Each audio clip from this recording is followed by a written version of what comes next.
Hi everyone. So, and first of all, I apologize that they are not clean, but I wanted to talk about all of my brushes, why I like them, why I don't like them, what they're good for, where I got them, etc. Because there are certainly places you can get that have really good brushes that don't cost you a fortune, that are still great quality. So, I guess we'll just start. Everything's kind of like thrown into one big bucket and not everything is real clean. So, and really, I'm going to try and go in some kind of order, but we'll see. So I guess we'll start with face brushes. The first thing that I really want to mention that I have a lot of because I love these so much, I have a bunch of these. Now this is the e.l.f. blush brush, which this is what it looks like. And let's count how many. 1, 2, 3, 4. Oh, here we go. 5. So I have 5 of them total because I love them so much, because they are so multifaceted. And the reason being is if you look at the shape, this is how it comes. If you look at the shape, it's tapered from the side, right? And it's also sort of like a pointed filbert cut. So this allows you to do a lot of stuff with this. You can turn this sideways and use the point to get a really nice contour. You can use this for blush. This is obviously what it's made for, is blush. You can use the tip for doing powder or liquid or cream highlighter. And then you can also use this, because this is on the fluffier side, but it's still a nice sort of like filbert, pointed filbert shape. You can use this for foundation, which I really, really like, because it gives you the nice airbrush look of like buffing without actually buffing onto your skin, which can often be like detrimental if you have drier skin, and any flaky bits will come off when you start to buff your skin. So this is really great for giving you like that airbrush foundation look without, you know, buffing in or using like an actual airbrush. So I have a lot of these because they're so multifaceted. You can use them for so much. Like I said, contouring, blush, highlighter. You can use this for even, like if you wanted to do a really concentrated bronzer. You can use this to set underneath your eyes since it is small enough. And it's like the perfect size. It's not too big, too small. So there's that. And then the other type of brush that I have a lot of because I love, love, love them is a standard foundation brush. Now let me grab... Some of them are pointed. They're all really dirty, actually. This one is not pointed. This is the first one I got. It's from BYS, which is an Australian brand. So if you live in Australia, the BYS one is the one that got me started, and it's my favorite. I also really like the Chanel one because it's not super, super pointed, but it does still come. It's a nice rounded, pointed tip. It's not too squared off. And then I also love the ecotools one as well. And then these are from Target. They're the Up and Up brand. And these are great. These are really dense. And I look for a denser one. I don't really like any thin ones. Like, let me show you. One like this, which is from e.l.f. I don't really like this because it's too thin, too floppy. If you look at, you know, it's better to get, I think, a thicker, a denser one, because this will just kind of flop around. But if it's too dense, you can end up soaking up all the foundation. And the reason I prefer this is because this will apply the product, then you can then blend it out with your fingers or another brush like this, or like even like this. But I really like it for application, because when I apply foundation, I don't like to buff it all in with one brush. I like to apply, and then you can blend in using the crosshatch motion, going this way, so you don't get any streaks. But I really like just to apply the product with the brush and then work it in using other methods. So this is really like the lay down version of the eyeshadow brush, the flat, basic kind of, you know, where's one? This is this kind of eyeshadow brush. You know, it's just going to lay the product down, and then you go in with a blending brush to buff it out, if that makes sense. Next thing, stippling brushes. I have a few of these. This one's from Real Techniques. These are both from e.l.f. They're the small stipple brush. This is good for, again, a lot of things.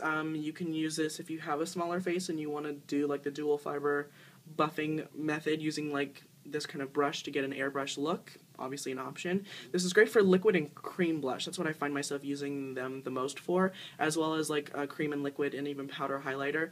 I find that the dual fiber brushes work best with liquid or powder, or liquid or cream products though. Just because with the powder they don't pick up enough, and they can kind of make things look a little bit sparse. So like if you have a shimmery powder, it'll really only pick up the shimmer. But if you have like a cream or liquid product, it really works with the emollients in that product to really work everything in. Overall, not my favorite type of brush, but I mean, they're good to have if you need them. I have a larger version I don't really like at all. It's from Crown Brush. It sort of sucks. I really only use it for a powder blush every once in a while. because they're not my favorite. Buffing brushes, something that I feel like it's too much hype for what it is. I just don't really like buffing brushes all that much. These are from the e.l.f. line. They're the e.l.f. powder brush. This is from Zoeva, and this is from Real Techniques. I really hate the Real Techniques buffer brush, which is probably one of the only people in the world. I prefer the flat top style just because this is too dense for me, and it sort of can put too much product on, or it doesn't blend it out enough. Whereas something like this is great for powder and liquid, and it's really just great at buffing and smoothing everything in. But you really have to be careful. If you have drier skin, I would avoid flat top buffer brushes, or any buffer brushes at all for that matter, because they're going to loosen up any dry skin you have on your face, and you'll get little flicky bits all over, and it looks very strange. Very, very weird. So, not my favorite, but again, they do come in handy. I typically use this for using stuff on my neck. So, same thing with big brushes like this. These are the complexion brush from e.l.f. Super soft. My favorite, I kid you not, my favorite line of brushes is the e.l.f. Studio, because all the brushes are synthetic bristles, so you can use them with liquid or powder, which is another thing. If you're using like a natural haired brush, I would avoid using liquid or cream products with them because it can ruin the bristles, whereas synthetic bristles can handle liquid and cream and also powder. So all the e.l.f. Studio brushes are all synthetic, and they're all $3 a piece. Super easy to clean. They last a long time. I've had this brush for I think 2-3 years now. Still is brand new, still super soft. And this is great for bronzer. I have used this for foundation a few times. Great for just dusting loose powder on all over if you don't want to specifically set it in any certain area, which is usually what I do. I usually set specific areas, but great for dusting all over. If you want to just do like a dusting of bronzer all over your face just to kind of warm your face and complexion up, definitely the brush to do it with. Small setting brushes like this, I really only have one, but this one's a paintbrush from years and years ago.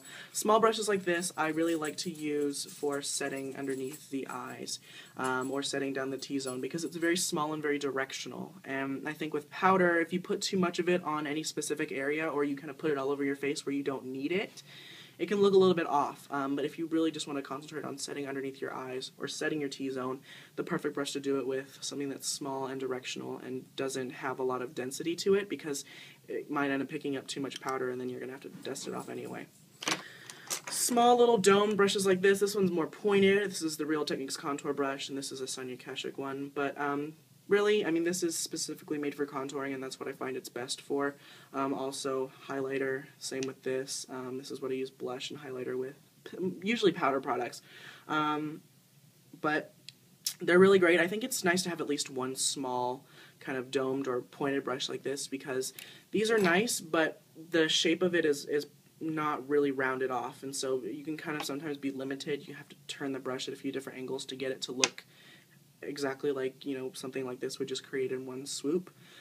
So that's something I think to keep in mind. It's nice to have at least one small domed or pointed brush.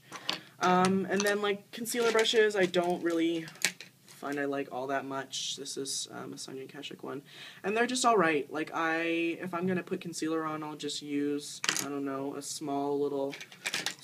much smaller little brush like this that's a Taklon or synthetic bristled. Oh, this is what I use for concealer a lot, the e.l.f. It's the $1 line concealer brush. It's real small, so you just precisely will put the concealer where you need it to go. But other than that, it's not going to get a huge little blot of concealer all over where you don't need it. For under my eyes, I like to use something like this for concealer. This is a Sonia Kashuk number 205, which is a dual fiber slanted cut one. This is great. It's dual fiber, so it's going to blend all the product out really nicely, and the shape of it allows you to get flat against your face, underneath your eyes, where something that's rounded like this, you have to angle it weird sometimes. The e.l.f. Flawless Concealer Brush, which I do like, but I really only use it to set powder with. It's a little too dense for my liking. So there is that. Really, that's all I use, are all face brushes that I have to mention.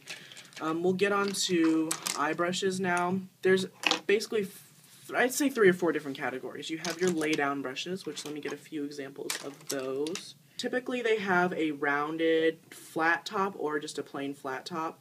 I think this one, the MAC 239, has the most, flat top, whereas something like this, the Sonia Kashuk number 112, has a more rounded appearance. This one's a lot smaller, which brings me to Loew Cornell brushes and the Michaels Artist Loft brushes. They're really excellent. I think they're definitely worth at least picking up a few of them because they're so inexpensive, but they also, like, especially the Loew Cornell ones, they use goat hair as well, which is what the Mac brushes use for their white-haired 239 and the 217, I think, as well. Same bristle hair. It's not as soft, and you do have to wash them a few more times because they stain a little bit easier, but the exact same idea, and you can do the exact same thing that you know, can do with a regular Mac brush. You know, this small one can be used for, I'll usually blend stuff out with this one because it's real small and real nice, or I'll use it for inner corner work, or if you have really small lids, for patting all over the lid. Amazing. And if you have huge eyelids, which some people do, and they're lucky because they have more space to work, something like this, which this is the 1/2 inch Maxine's mop, and this is the 1/4 inch Maxine's mop. Again, great for doing that, and also using as a brow highlighter brush, or, you know, even blending out something that's already existing. So really, all these brushes are good for, you know, laying down whatever it is. Whether it be, usually I use powder eyeshadows the most often, so I can't really recommend all that. Something great for cream eyeshadows other than something synthetic like this, the Urban Decay brush or a concealer brush. But these lay down brushes are, I think, something I have the most of these because I find that they're good for so much more than just laying eyeshadow down, even though that's what they're made for. So I have a few different ones here, and like I said, they all vary in size and shape and color. Handle length, that's definitely something that I'm struggling with right now. So I don't have as many of these because I do also, to be honest with you, I use these lay down brushes as, like, especially when it's huge like this, the NARS number 3. Great for blending as well. But I have a few of these here. Let's see, e.l.f. contour brush is this one. The Artist Loft by Michaels, the number 2 mop, which has, like, it's like a mixture of the lay down brush and a blending brush, because you can blend with the tip or you can lay down with the side. Sonia Kashuk fluffy crease brush. Mac 217, one that everyone needs in their collection. The 226, which I love. I think it's an unsung hero, and it's not even a permanent brush, which kind of really sucks. And then the 224, which some people think you need, some people don't. I'm just kind of like, I like having it, but it's not one that I would require, if that makes any sense. So this is going to be good for really getting in there and blending out the color that you've laid down. So depending on the shape, this one's a lot more pointed, the 226, than the 224, which has a lot, as you can see, it rounds off the top a lot more. This is not going to be as directional, so if you wanted to really, like, especially if you're wanting to insert a color, if you wanted to precisely put it in your crease, something that's pointed like this would be a lot more accurate, whereas this kind of just flops everything around, and this is better for just strictly blending.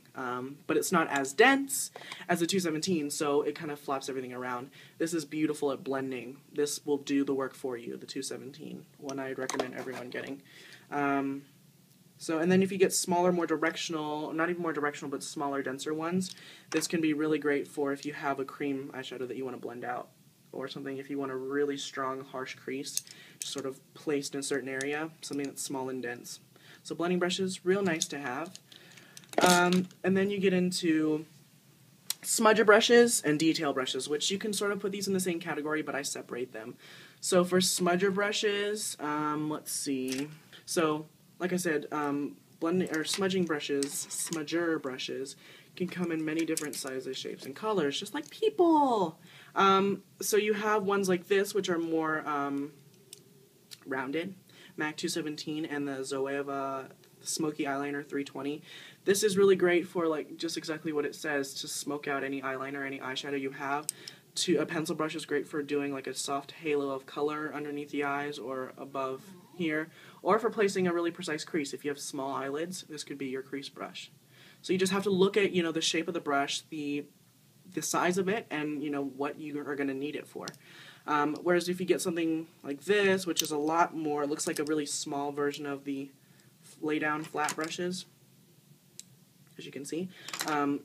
This is going to be, I think, a little bit better suited for blurring out a straight line. So there's that.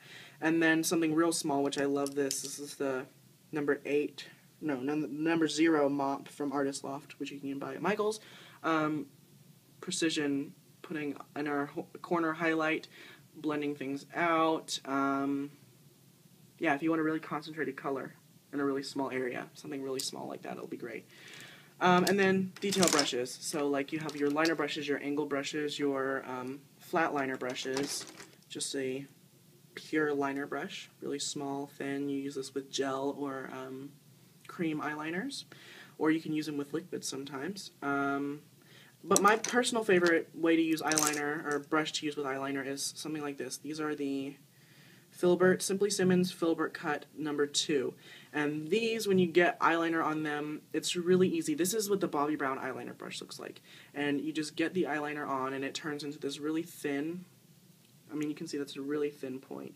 And then you just run this along the lash line. And it's a lot easier, I think, to use than something like this, because you have to be really precise with this, and it can kind of flop around sometimes. Whereas this, it's a solid brush. It's not thin, and it comes to a point when you put the product on it, and it makes it really easy to just drag across sideways, and it's precise and perfect.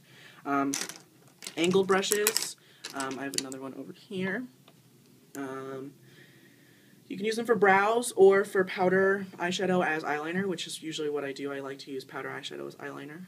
So you just, obviously run this along the lash line, or you can do little strokes through your eyebrows with something angled like this. And they're really nice. I like having angle brushes. I use them a lot more than I think I do.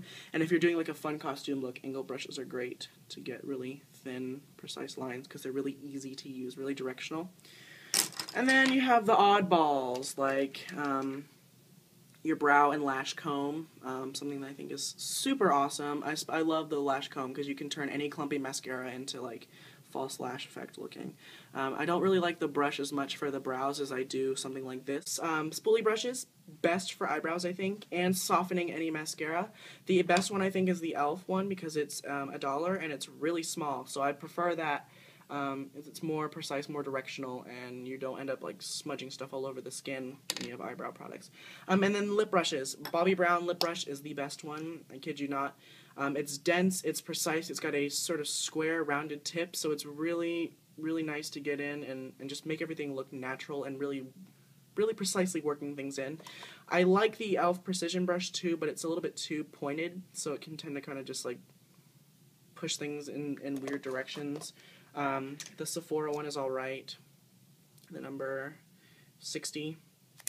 And then the Wet n Wild eyeliner brush is also great for lips as well. So are the, as I mentioned earlier for concealer, the e.l.f. concealer brushes are real great for lips as well. So that's everything, all the brushes, all the style brushes I have. And I think that covers it. So I hope you guys found this helpful. And I hope if you have any questions, please feel free to ask. And until my next video, I'll talk to all y'all later. Bye, guys.